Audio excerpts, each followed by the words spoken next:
vahana zay tsy atao. Inona tokony vahana de ny alafosan'ny douane trop loatra. Ka raha io tomobile kododra iny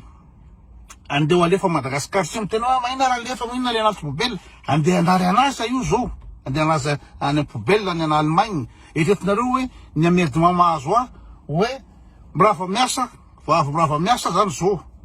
de andeha any Allemagne anao 3 heures et demie de route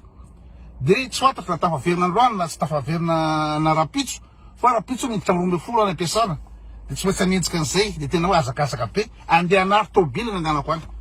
andeha anary tôbila la naissance andeha hoany da plus zany tonga any amin'ny anaran'liza any amin'ny kasa ny Allemagne tsy maintsy mandoha vola koa manarale tôbila ny kasa ny amerdement zany de nareo miteny hoe le fasy tôbila zao ny problème mandoana Madagasikara de na otrine ny vitiananao zavatra ty rehefa lefanao any de zay tiany anaovana azy hoe otrine ny taxe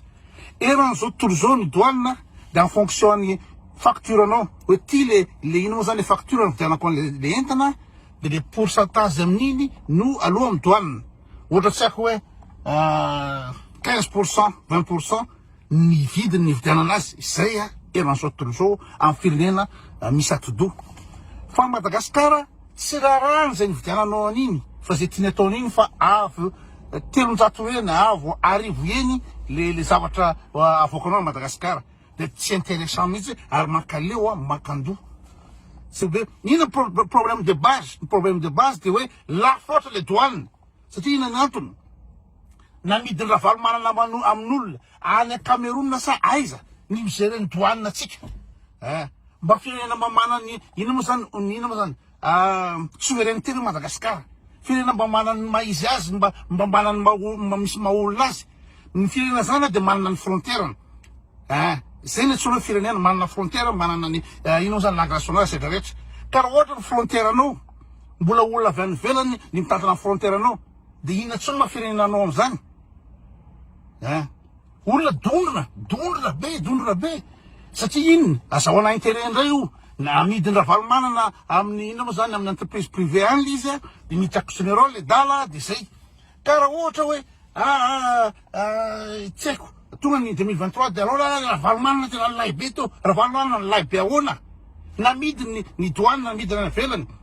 nameny olona koa ny ino moa zany dinatek io cobalt saina rofin'olona daholo ny entana ray manontolo de un franc ony ristourna lay Madagasikara amin'io zany veranga natondra valomanana de aveo tsy haiko nasilina ry ho anazy ny Kobama omely ny Filipiana tsy haiko 3000 tsy haiko tsony fa be de be zatra natondra valomanana teo nomena olona de aveo tsy mety indray ary raha zao lafa ovrana valomanana indray zany mbola inona indray mbola amidiny koa rehefa aveo mbola inona daholo indray efa zavatra am'izao zany efa evokentsika ary ny olana amin'ny Madagasikara misy mpitondra vaovao de tsy afa-mietsika tsony satria le contrat béton anataon'ny dinateka Madagasikara contrat béton nataony ino moa zany ho ataon'le olona mitazona douane am'izao fotoana zao de mety tsy azo alana ka zany teneniko hoe raha ohatra ka te-hampandroso Madagasikara de mila olona manana koy ohatrana hoe tena hoe tsy rarahako zay contrat ny fahalalana isany tany fa mila rofle daholo io